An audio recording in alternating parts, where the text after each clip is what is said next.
வணக்கம். News today I செய்திகளுக்காக செய்தி வாசிப்பாளர் அபிதா ராஜேந்திரன். அரசு RSRM மகப்பேறு மருத்துவமனைக்கு ரூபாய் 94 லட்சங்கள் மதிப்பீட்டில் மருத்துவ உபகரணங்களை அர்ப்பணித்தார் வடசென்னை நாடாளுமன்ற உறுப்பினர் டாக்டர் கலாநிதி வீரசுவாமி. வடசென்னை நாடாளுமன்ற உறுப்பினர் டாக்டர் கலாநிதி வீரசுவாமி முயற்சியால் இதுவரை RSRM மருத்துவமனைக்கு ஏழை எளிய மக்களின் மருத்துவ தேவையை பூர்த்தி செய்யும் வகையில் ரூபாய் 2 கோடி மதிப்பிலான மருத்துவ உபகரணங்கள் வழங்கப்பட்டுள்ளன.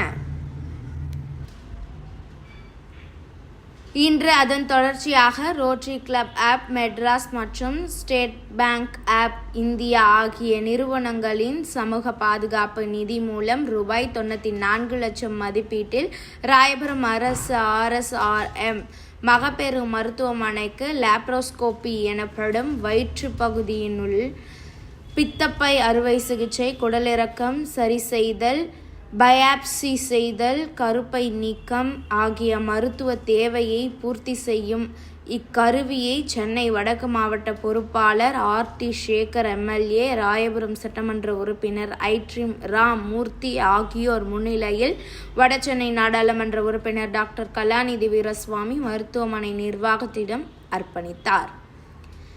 இந்த நிகழ்வில் பகுதி கழக செயலாளர்கள் செந்தில்குமார், வாபே சுரேஷ், மருத்துவமனை கண்காணிப்பாளர் டாக்டர் சாந்தி இளங்கோ, RMO விஜயலட்சுமி, மருத்துவர்கள், செவிலியர்கள், ரோட்டரி சங்க நிர்வாகிகள், மாநில மாவட்ட நிர்வாகிகள், வட்டக்கழக செயலாளர்கள் மற்றும் கழக நிர்வாகிகள் உடனிருந்தனர்.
The Rotarians, the allied group of people who considered our needs and who were always helping us, very friendly, very enthusiastic and encouraging all our requirements are being fulfilled at the earliest. We are very thankful to all the Rotarians gathered here.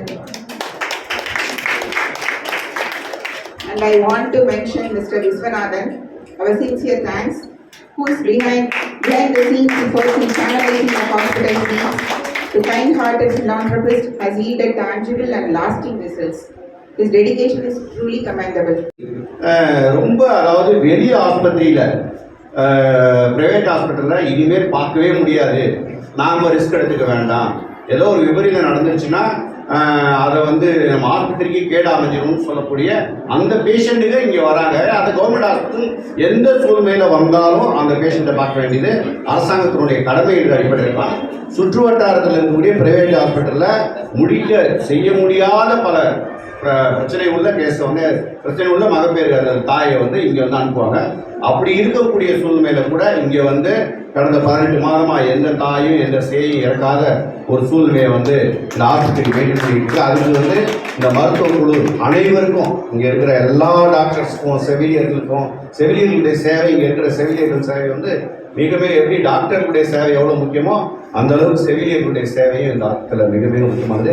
இந்த ஆஸ்பத்திரிக்கு தொடர்ந்து நான் வந்த முதல் வருஷத்துலேருந்து rotary club வந்து மிகப்பெரிய உறுதுணையாக இருந்து, அதாவது எந்த இடத்திற்கு எந்த பொருள் போய் சேர்ந்தால் அது சரியாக இருக்கும் என்று நீங்கள் நினைத்து இந்த ராயபுரத்தில் இருக்கக்கூடிய இந்த ஆஸ்பத்திரியை நீங்கள் தொடர்ந்து செஞ்சுக்கிட்டு இருக்கீங்க. உங்களுக்கு என்னுடைய ராயபுரம் சட்டமன்ற உறுப்பினர் என்ற அடிப்படையிலையும் நான் இந்த இடத்துல பிறந்தவன் என்ற அடிப்படையிலையும் தொடர்ந்து உங்களுடைய உதவி ஒரு சரியான இடத்திற்கு வந்து சேர்கிறது. ஒவ்வொரு வருடமும் நீங்கள் வந்து இந்த உதவியை தொடர்ந்து செய்ய வேண்டும். அதே போல் இந்த செய்தியின் மூலமாக ராயபுரத்தில் இருப்பவர் இந்த ஆஸ்பத்திரிக்கு பார்த்தீங்கன்னா ராயபுரத்தில் இருப்பவர் மாற்றம் வரல, சித்தூர் நெல்லூர்லேருந்து இருக்கக்கூடிய ஆந்திராவிலேருந்து வரக்கூடிய பேஷண்ட் கூட இந்த ஆஸ்பத்திரிக்கு வந்து பார்த்துட்டு போகிறாங்கன்னா அதுதான் இந்த ஆஸ்பத்திரியினுடைய மகத்துவம். அந்த அளவுக்கு சிறப்பாக இந்த மருத்துவமனை நடக்குது. தமிழ்நாட்டில் இருக்கக்கூடிய ஒவ்வொரு மருத்துவமனையும் இந்த மாதிரி சிறப்பாக நடக்குதுன்ற செய்தியை வந்து வெளியில் தெரியணும். அரசு ஆஸ்பத்திரி வந்து மிக மிக சிறப்பாக இந்த திராவிட மாடல் ஆட்சியில் நம்ம எங்களுடைய முதலமைச்சர் தலைமையில் எங்களுடைய துணை முதலமைச்சருடைய சீர்மிகு வழிகாட்டுதல் பேரில், அதே போல் என்னுடைய மருத்துவத்துறை அமைச்சர் மா சுப்பிரமணியன் அவர்கள் தினந்தோறும் வந்து தொடர்ந்து 38 மருத்துவக் கல்லூரியை சுற்றி வந்து எந்த அளவுக்கு சிறப்பாக நடக்கணுமோ அந்த அளவு நடைபெற்று கொண்டிருக்கிறது.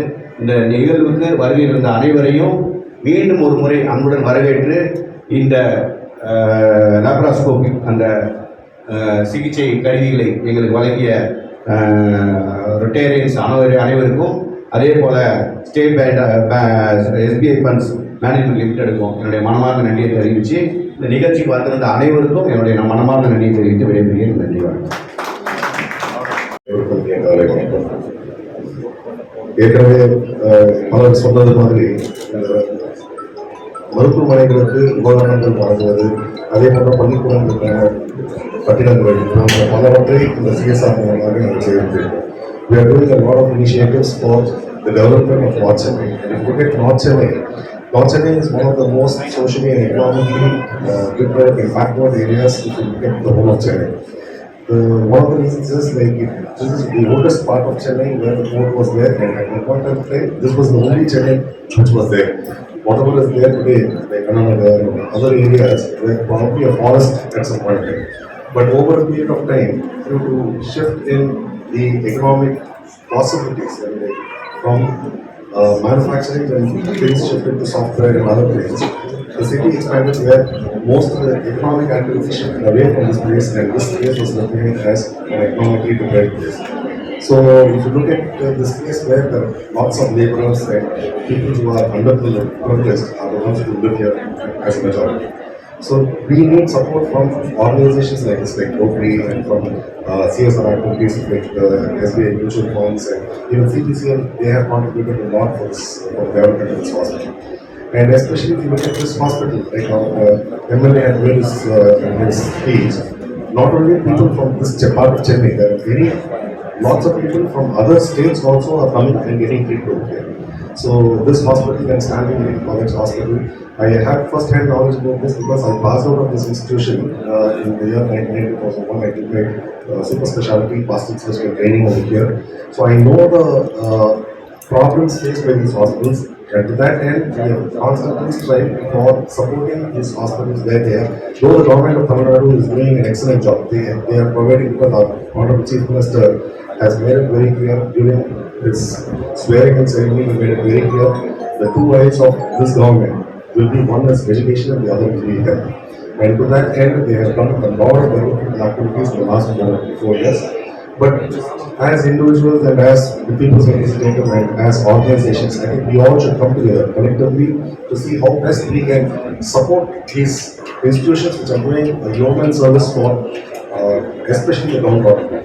And this hospital, like Madam had shown, the amount of complex surgeries which are being done, especially with support of equipment which are being provided by all these organizations, has made wonders happen. And also the mortality rate, infant mortality rate or maternal mortality rate is practically zero. I think for the last 18 months, so I would like to congratulate them for their excellent work that they do. So to this end, I think we need more and more support from all these organizations. And in fact, comparable to some private institutions, the child which is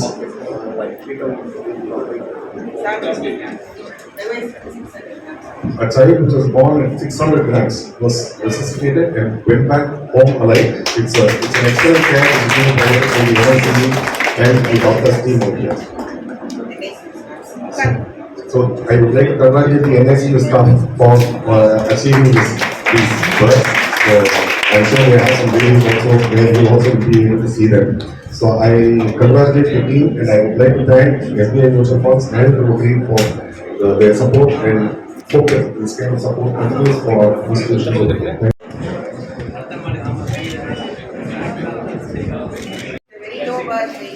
Soundarya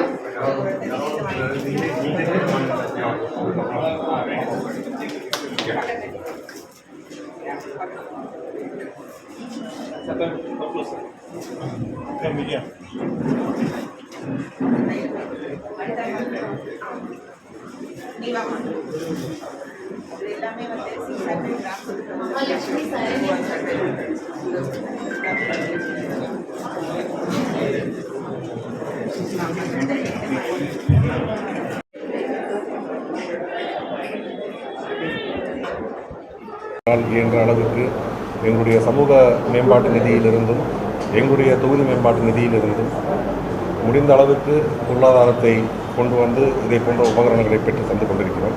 அந்த விதத்தில் இன்று rotary கிளப்பில் இருந்து வருகை புரிந்திருக்கும் திரு Rajith grower அவர்களும் rotary கிளப்பின் president அவர்களும் மற்றும் SBI மியூச்சுவல் ஃபண்ட் நிர்வாகிகள் அவர்களும் வந்து இந்த சிறப்பான நிகழ்ச்சியில் பங்கேற்றார்கள். இதனால் இங்கு இருக்கும் தாய்மார்கள் குழந்தைகள் என்று பலரும் பயன்பெறுவார்கள். இந்த எக்யூப்மெண்ட்டை வச்சுட்டு ஒரு காம்ப்ளிகேட்டட் சர்ஜரிஸ் அப்படின்றதெல்லாம் கூட செய்து ஓரிரு நாட்களிலேயே அவர்களை வீட்டுக்கு டிஸ்சார்ஜ் செய்து அனுப்பக்கூடிய ஒரு வாய்ப்பு பெற்றிருக்கிறார்கள். அதனால் இங்கு இருக்கும் நோயாளிகளுக்கு இது பெரும் உதவியாக இருக்கும் என்று நம்புகிறேன்.